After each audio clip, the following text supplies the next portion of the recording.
Mu 2017 KCCA yatongoza oluguudo lw'abebigere luyite non-motorized transport corridor nga luno lutwaliramu Luumu Street ne Namirembe Road okukoma ewa Bakuli. Oluguudo luno kumpi luweza kilomita 2.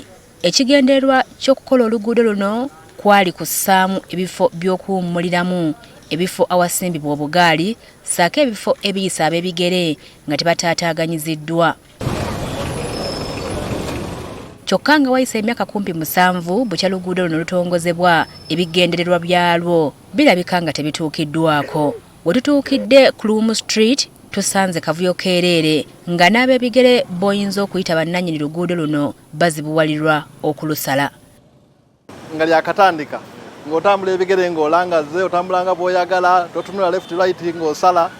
Kati tulikozesanga amakubo amalala era terikyatuyambanga babigere.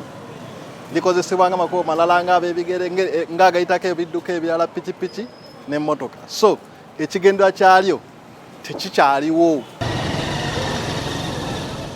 Twogeddeko n'amyuka akulira KCCA David Luyimbazi ku mbeera eno n'abaako byatubuulira.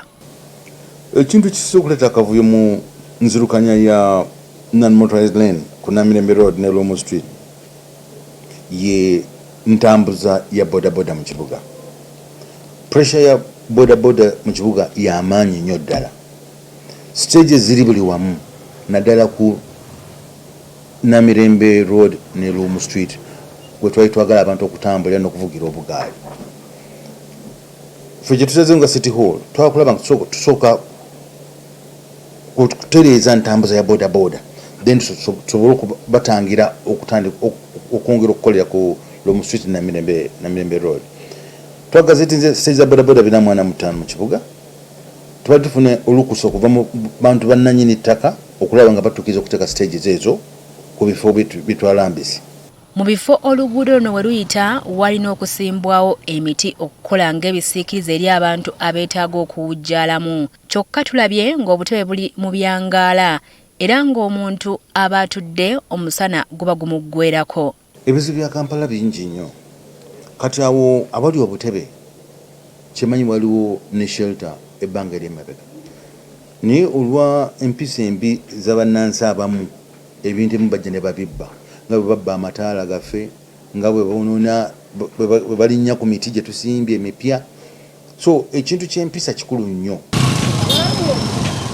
Wadde nga wassibwawo ebifo ebitongole ab'ebigere we bayinza okuyita, bangi bayita mu muddo era nga kati ogusinga gwayonooneka dda. Bw'otamejinga property y'ensi ogumusango gukusimbisa mu mbuga z'amateeka gukusibisa eruzira oba mu kkomera okusobola okuba nga otanzibwa okwonoona ebintu gavumenti embazeko ssente ng'ezimba. Tubuuziza Luyimbazi lwaki KCCA teteekesa mu nkola biragiro ku nkozesa ya luguudo luno. Twagala kugwira Namirembe Road ne Luumu Street tugobe ababoda nga ekizibu kya boda kiri buli wamu. Twagala ekizibu tukikwate kino omulundi gumu. Bwe kituuka ku luguudo lwa Namirembe ate gujabagira kuba wano ababodaboda ate be beefuga oluguudo olulina okuba olw'ab'ebigere. Oluguudo luno lwamalawo obuwumbi obuli eyo mu bubiri era nga lwali lwakukozesebwa ng'ekyokulabirako okusobola okukola enguudo endala ez'ekika kino, wabula nga mu kiseera kino oyinza okugamba nti byonna byafa ttogge.